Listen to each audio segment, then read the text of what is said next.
ਸਤਿ ਸ਼੍ਰੀ ਅਕਾਲ ਵਿਊਅਰਸ, ਮੈਂ ਅਮਰਵੀਰ ਸਿੰਘ TV84 ਦੇ ਸਪੈਸ਼ਲ ਪ੍ਰੋਗਰਾਮ ਵਿੱਚ ਆਪ ਸਭ ਦਰਸ਼ਕਾਂ ਦਾ ਸਵਾਗਤ ਕਰਦਾ ਹਾਂ। ਵਿਊਅਰਸ, ਅੱਜ ਅਸੀਂ TV84 ਦੇ ਸਪੈਸ਼ਲ ਪ੍ਰੋਗਰਾਮ ਦੇ ਵਿੱਚ ਤੁਹਾਡੇ ਨਾਲ ਪੰਜਾਬੀ ਗਾਇਕੀ ਦੇ ਵਿਸ਼ੇ ਦੇ ਉੱਤੇ ਗੱਲਬਾਤ ਕਰਾਂਗੇ। ਅੱਜ ਸਾਡੇ ਨਾਲ ਸਟੂਡੀਓ ਦੇ ਵਿੱਚ ਕੰਵਰ ਗਰੇਵਾਲ ਜੀ ਮੌਜੂਦ ਨੇ, ਜਿਨ੍ਹਾਂ ਨੇ ਬਹੁਤ ਥੋੜੇ ਸਮੇਂ ਦੇ ਵਿੱਚ ਪੰਜਾਬੀ ਗਾਇਕੀ ਦੇ ਫੀਲਡ ਦੇ ਵਿੱਚ ਇੱਕ ਚੰਗਾ ਨਾਮ ਕਮਾਇਆ। ਸੂਫੀਇਜ਼ਮ ਨੂੰ ਲੈ ਕੇ ਅੱਗੇ ਇਹ ਤੁਰੇ ਨੇ ਤੇ ਆਓ ਇਹਨਾਂ ਨਾਲ ਅੱਜ ਇਸ ਵਿਸ਼ੇ ਦੇ ਉੱਤੇ ਗਾਇਕੀ ਬਾਰੇ ਤੇ ਪੰਜਾਬੀ ਕਲਚਰ ਬਾਰੇ, ਸੱਭਿਆਚਾਰ ਬਾਰੇ ਗੱਲਬਾਤ ਕਰਦੇ ਹਾਂ ਜੀ। ਮਸਤ ਬਣਾ ਦੇਣਗੇ ਬੀਬਾ, ਨੱਚਣ ਲਾ ਦੇਣਗੇ ਬੀਬਾ,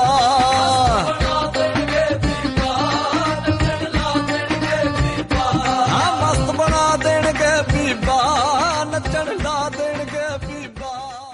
ਗਰੇਵਾਲ ਸਾਹਿਬ, ਤੁਹਾਡਾ ਬਹੁਤ ਬਹੁਤ ਸਵਾਗਤ ਹੈ ਜੀ TV84 ਦੇ ਸਟੂਡੀਓ 'ਚ ਨਿਊਯਾਰਕ ਤੇ ਜੀ। ਬੜੀ ਮਿਹਰਬਾਨੀ। ਔਰ ਮੇਰੇ ਵੱਲੋਂ ਵੀ ਅਮਰਵੀਰ ਇਸ ਚੈਨਲ ਦੇ ਪੂਰੇ ਪਰਿਵਾਰ ਨੂੰ ਬਹੁਤ ਬਹੁਤ ਪਿਆਰ ਔਰ ਸਤਿਕਾਰ, ਔਰ ਇਹ ਪ੍ਰੋਗਰਾਮ ਦੇਖ ਰਹੇ ਸਮੁੱਚੇ ਪੰਜਾਬੀਆਂ ਨੂੰ ਮੇਰੇ ਵੱਲੋਂ ਸਤਿ ਸ਼੍ਰੀ ਅਕਾਲ ਜੀ। ਗਰੇਵਾਲ ਸਾਹਿਬ, ਸਭ ਤੋਂ ਪਹਿਲਾਂ ਮੈਂ ਤੁਹਾਡੇ ਕੋਲੋਂ ਇਹੀ ਸਵਾਲ ਕਰਨਾ ਚਾਹੂੰਗਾ ਕਿ ਤੁਹਾਡੀ ਜਿਹੜੀ ਗਾਇਕੀ ਦੀ ਸ਼ੁਰੂਆਤ ਹੈ ਇਹ ਕਿੱਥੋਂ ਹੋਈ ਸੀਗੀ? ਤੁਹਾਡੀ ਇਨਸਪੀਰੇਸ਼ਨ ਕੀ ਸੀ? ਜੀ ਅਮਰਵੀਰ, ਵਾਕਿਆ ਹੈ ਵੀਰ, ਇੱਕ ਉਸ ਵੇਲੇ ਮੈਂ 6ਵੀਂ ਕਲਾਸ ਸੀ ਤਾਂ ਮੈਂ ਰੋਜ਼ਾਨਾ ਕੀ ਕਰਨਾ ਹੁੰਦਾ ਸੀ, ਮੈਂ ਸਕੂਲੋਂ ਆ ਜਾਣਾ ਤਾਂ ਉਸ ਵੇਲੇ ਡੈਕ ਹੁੰਦੇ ਸੀ, ਸੀੜੀਆਂ ਬਾਅਦ ਚ ਆਈਆਂ। ਹਾਂਜੀ। ਤਾਂ ਮੈਂ ਡੈਕ ਦੇ ਵਿੱਚ ਰੀਲ ਕਹਿੰਦੇ ਹੁੰਦੇ ਸੀ, ਕੈਸਟ ਕਹਿ ਲਓ, ਰੀਲ ਕਹਿ ਲਓ, ਤਾਂ ਰੀਲ ਪਾ ਲੈਣੀ ਤਾਂ ਉਹ ਗੀਤ ਲਾ ਕੇ ਫਿਰ ਉਹਦੇ ਨਾਲ ਨੱਚਣਾ।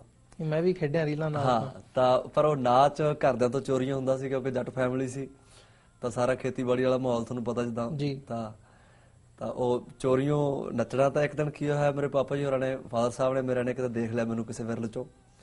ਤਾਂ ਸ਼ਾਮ ਨੂੰ ਜਦੋਂ ਅਸੀਂ ਚੌਂਤਰੇ ਤੇ ਮਾਂ ਮੇਰੀ ਰੋਟੀਆਂ ਲਾਈ ਜਾਂਦੀ ਸੀ ਤਾਂ ਉਹ ਬੈਠੇ ਬੈਠੇ ਪਾਪਾ ਜੀ ਹੁਣੀ ਬੋਲੇ, ਕਹਿੰਦੇ ਕੰਵਰ, ਜੇ ਤੇਰਾ ਜੀ ਕਰਦਾ ਨਾ ਤਾਂ ਤੂੰ ਕਿਤੇ ਸਿੱਖ ਲਾ ਜੀ, ਸਿੱਖ ਲੈ ਕਿਤੇ। ਤਾਂ ਮੇਰੇ ਯਾਦ ਆ ਹਾਲੇ ਵੀ, ਮੈਂ ਉਸੇ ਵੇਲੇ ਹੀ ਉਹਨਾਂ ਨੂੰ ਕਿਹਾ ਵੀ ਮੈਂ ਸਿੱਖਣ ਤਾਂ ਲੱਗੂਗਾ, ਇੱਕ ਤਾਂ ਮੈਨੂੰ ਉਹ ਰੇਂਜਰ ਸਾਈਕਲ ਲੈ ਕੇ ਦਿਓ। ਅੱਛਾ। ਉਸੇ ਦੇ ਹੈਂਡਲ ਵਾਲਾ, ਕਿਉਂਕਿ ਉਹਨਾਂ ਟਾਈਮਾਂ 'ਚ ਬੜੀ ਉਹਦੀ ਸੀ। ਤਾਂ ਇੱਕ ਉਹ ਲੈ ਕੇ ਦਿਓ ਤੇ ਇੱਕ ਮੈਨੂੰ ਹਾਰਮੋਨੀਅਮ ਲਿਆ ਕੇ ਦਿਓ। ਤਾਂ ਮੇਰੇ ਫਾਦਰ ਸਾਹਿਬ ਨੇ ਮੈਨੂੰ ਅਗਲੇ ਦਿਨ ਹੀ ਉਹ ਲਿਆਤਾ ਜੀ, ਦੋਨੇ ਚੀਜ਼ਾਂ। ਠੀਕ ਹੈ। ਤਾਂ ਫਿਰ ਮੈਂ ਵੀਰਾ ਇਹ ਪਿੰਡੋਂ ਹੀ, ਮੇਰੇ ਉਸਤਾਦ ਨੇ ਸਰਦਾਰ ਗੁਰਜੰਟ ਸਿੰਘ ਜੀ ਕਲਿਆਣ ਸਾਹਿਬ ਜੀ, ਉਹਨਾਂ ਕੋਲੋਂ ਫਿਰ ਮੈਂ ਸੰਗੀਤ ਦੀ ਤਾਲੀਮ ਲੈਣੀ ਸ਼ੁਰੂ ਕੀਤੀ। ਤਾਂ ਫਿਰ ਉੱਥੋਂ ਇਹ ਸਫ਼ਰ ਸ਼ੁਰੂ ਹੋਇਆ। ਤਾਂ ਫਿਰ ਹੌਲੀ ਹੌਲੀ ਬਸ ਇਹ ਸਕੂਲਾਂ 'ਚੋਂ ਚੱਲਦਾ ਗਿਆ, ਫਿਰ ਕਾਲਜ ਚਲਾ ਗਿਆ, ਉੱਥੇ ਸਬਜੈਕਟ ਸੀ। ਫਿਰ ਯੂਨੀਵਰਸਿਟੀ ਚਲਾ ਗਿਆ, ਪੰਜਾਬੀ ਯੂਨੀਵਰਸਿਟੀ ਪਟਿਆਲਾ, ਉੱਥੋਂ ਫਿਰ ਮੈਂ ਪੋਸਟ ਗ੍ਰੈਜੂਏਸ਼ਨ ਕੀਤੀ। ਤਾਂ ਇਸ ਤਰ੍ਹਾਂ ਵੀ ਰਿਹਾ ਇਹ, ਨਾਲ ਹੀ ਬਸ ਜਿੱਦਾਂ ਸਟੱਡੀ ਚੱਲਦੀ ਰਹੀ ਤਾਂ ਨਾਲ ਮੇਰਾ ਇਹ ਸ਼ੌਕ ਵੀ ਚੱਲਦਾ ਗਿਆ। ਫੈਸਟੀਵਲਸ ਵਗੈਰਾ 'ਚ ਵੀ ਗਾਉਂਦੇ ਰਹੇ ਹੋ? ਫੈਸਟੀਵਲਾਂ 'ਚ ਕਾਲਜ ਟਾਈਮ ਬਹੁਤ ਗਾਇਆ ਜੀ, ਪਰ ਮੇਰੇ ਖਿਆਲ 'ਚ ਕਾਲਜਾਂ 'ਚ ਹੀ ਗਾ ਕੇ ਰੱਜ ਗਿਆ ਸੀ। ਫਿਰ ਯੂਨੀਵਰਸਿਟੀ ਜਾ ਕੇ ਫੈਸਟੀਵਲਾਂ 'ਚ ਨਹੀਂ ਗਿਆ।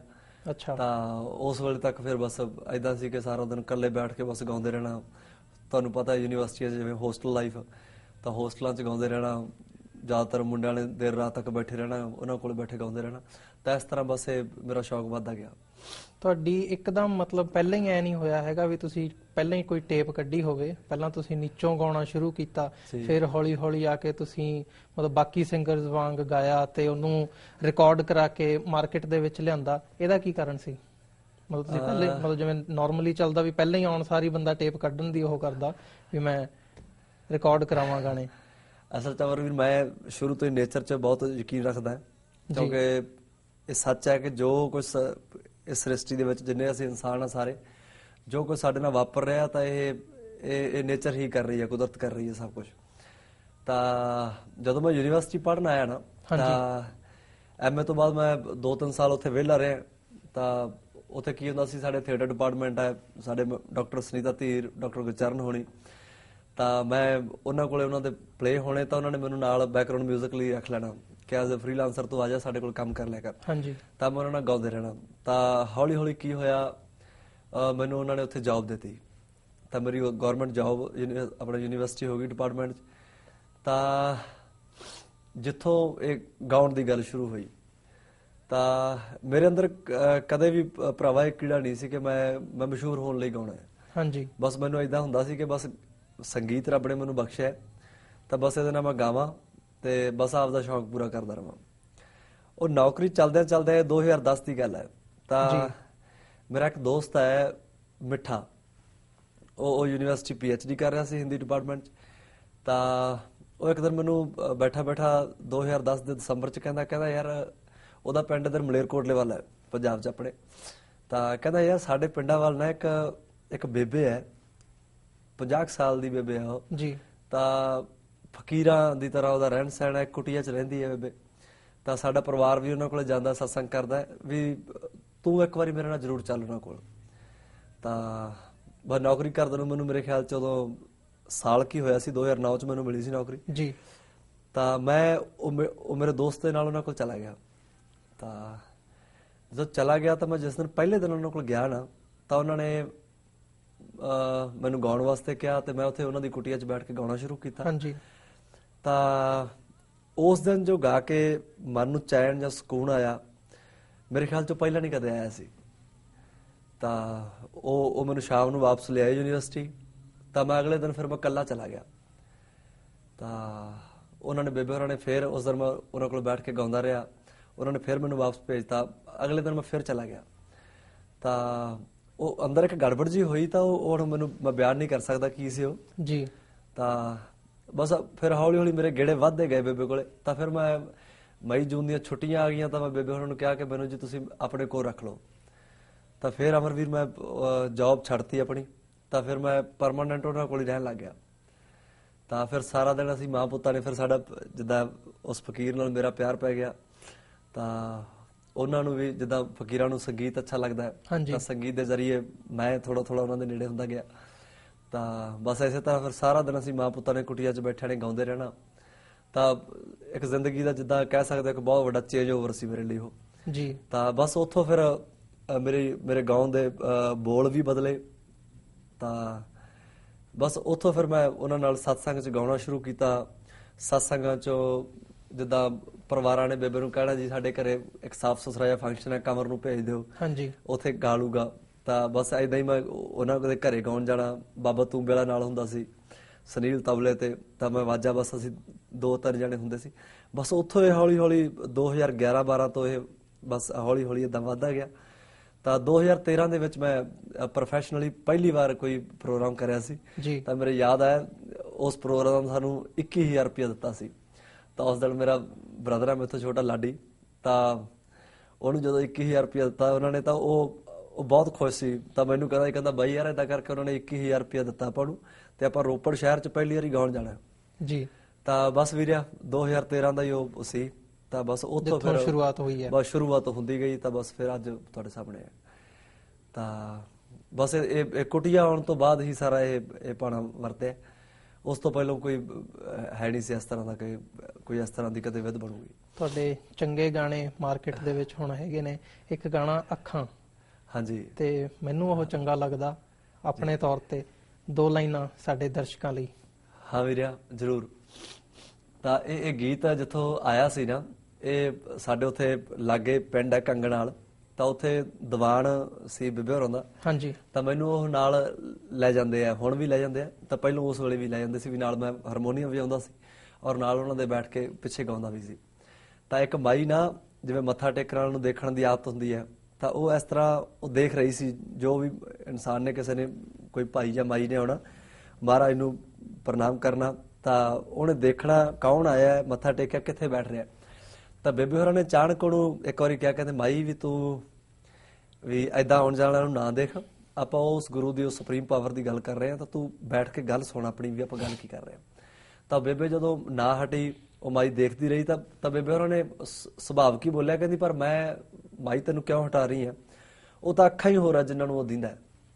ਤਾਂ ਮੇਰੀਆਂ ਉਸ ਵੇਲੇ ਅੱਖਾਂ ਬੰਦ ਸੀ। ਤਾਂ ਜਦੋਂ ਬੇਬੇ ਹੋਰਾਂ ਨੇ ਉਹ ਗੱਲ ਬੋਲੀ ਤਾਂ ਉਹ ਯਕਦਮ ਮੇਰੇ ਅੰਦਰ ਵੱਜੀ। ਮੈਂ ਯਾਰ ਗੱਲ ਤਾਂ ਸਹੀ ਹੈ ਕਿ ਉਹ ਵਿਰਲੀਆਂ ਅੱਖਾਂ ਹੈ ਜਿਨ੍ਹਾਂ ਨੂੰ ਉਹ ਦਿਖਦਾ ਕਹਿ ਲਓ ਜਾਂ ਮਹਿਸੂਸ ਹੁੰਦਾ ਕਹਿ ਲਓ ਜੀ। ਤਾਂ ਉੱਥੋਂ ਹੀ ਬਸ ਆ ਕੇ ਫਿਰ ਕੁਟੀਆ ਆਏ। ਤਾਂ ਮੈਂ ਬੇਬੇ ਹੋਰਾਂ ਨੂੰ ਪੁੱਛਿਆ, ਮੈਂ ਵੀ ਬੇਬੇ ਮੈਂ ਕਿਹਾ ਇਹਦਾ, ਮੈਂ ਕਿਹਾ ਜੇ ਇੱਕ ਪੂਰਾ ਇੱਕ ਬਣਾ ਲਈਏ, 3-4 ਇਹਦੇ ਫਿਕਰੇ ਹੋਣ, ਅੰਤਰੇ ਹੋਣ ਇਹਦੇ। ਤਾਂ ਬਸ ਉੱਥੇ ਹੀ ਫਿਰ ਬਾਬਾ ਬੇਲੀ ਮੇਰਾ ਦੋਸਤ ਆ ਯੂਨੀਵਰਸਿਟੀ ਤੋਂ, ਉਹਨਾਂ ਨੇ ਫਿਰ ਇਹ ਗੀਤ ਲਿਖ ਕੇ ਦਿੱਤਾ ਮੈਨੂੰ। ਤਾਂ ਇਹ ਮੇਰੀ ਲਾਈਫ ਦਾ ਜਿੱਦਾਂ ਕਹਿ ਸਕਦੇ ਹੋ ਤੁਸੀਂ ਪਹਿਲਾ ਗੀਤ ਜਿਹੜਾ ਰਿਕਾਰਡ ਹੋਇਆ। ਤਾਂ ਇਹਦੇ ਮੈਂ ਬੋਲ ਤੁਹਾਨੂੰ ਸੁਣਾਉਣਾ। ਪੱਥਰ ਦੀ ਇਮਾਰਤ ਹੈ ਉਹ ਜਿੱਥੇ ਜਾ ਕੇ ਬੈਨੇ ਆ, ਪੱਥਰ ਦੀ ਇਮਾਰਤ ਹੈ ਉਹ ਜਿੱਥੇ ਜਾ ਕੇ ਬੈਨੇ ਆ, ਤੇਰਾ ਪਤਾ ਨਹੀਂ ਮਿਲਦਾ ਓਏ ਉਂਝ ਨਾਮ ਤਾਂ ਲੈਨੇ ਆ, ਚੁੱਭੀਆਂ ਵੀ ਲਾਈਆਂ ਨੇ, ਚੁੱਭੀਆਂ ਵੀ ਲਾਈਆਂ ਨੇ, ਮਨ ਫੇਰ ਵੀ ਗੰਦਾ ਏ, ਤੇਰੇ ਨਾਮ ਦੀ ਮਹਿਮਾ ਵੀ, ਰੁਜ਼ਗਾਰ ਦਾ ਧੰਦਾ ਏ, ਬੜਾ ਖੌਰੂ ਪਾਇਆ ਏ, ਬੜਾ ਖੌਰੂ ਪਾਇਆ ਏ, ਕੁੱਟ ਤਬਲੇ ਹੱਥਾਂ ਨੇ, ਜਿਨ੍ਹਾਂ ਨੂੰ ਤੂੰ ਦਿਸਦਾ ਉਹ ਕੋਈ ਹੋਰ ਹੀ ਅੱਖਾਂ ਨੇ, ਹੋਰ ਹੀ ਅੱਖਾਂ ਨੇ, ਉਹ ਕੋਈ ਹੋਰ ਹੀ ਅੱਖਾਂ ਨੇ।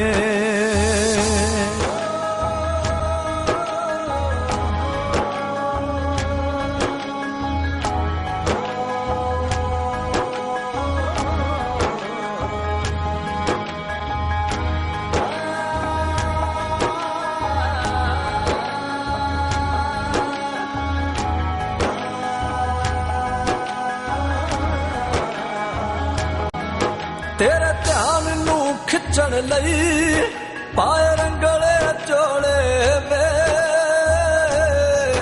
ਤੇਰੇ ਧਿਆਨ ਨੂੰ ਖਿੱਚਣ ਲਈ ਪਾਏ ਰੰਗਲੇ ਚੋਲੇ ਵੇ,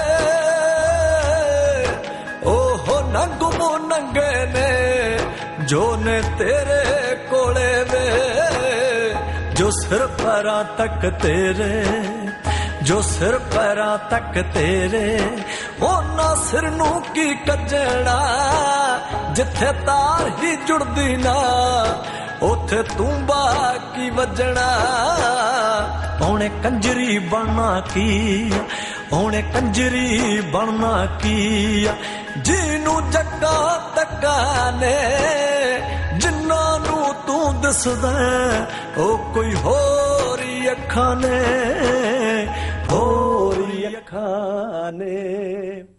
ਕੋਸ਼ਿਸ਼ ਤਾਂ ਕੀਤੀ ਏ ਲੱਭਣ ਲਈ ਲੱਖਾਂ ਨੇ, ਪਰ ਜਿਨ੍ਹਾਂ ਨੂੰ ਉਹ ਦਿਸਦਾ ਉਹ ਮੇਰੀ ਬੇਬੇ ਦੀਆਂ ਅੱਖਾਂ ਨੇ, ਉਹ ਮੇਰੀ ਮਾਈ ਦੀਆਂ ਅੱਖਾਂ ਨੇ, ਉਹ ਮੇਰੀ ਮਾਂ ਦੀਆਂ ਅੱਖਾਂ ਨੇ।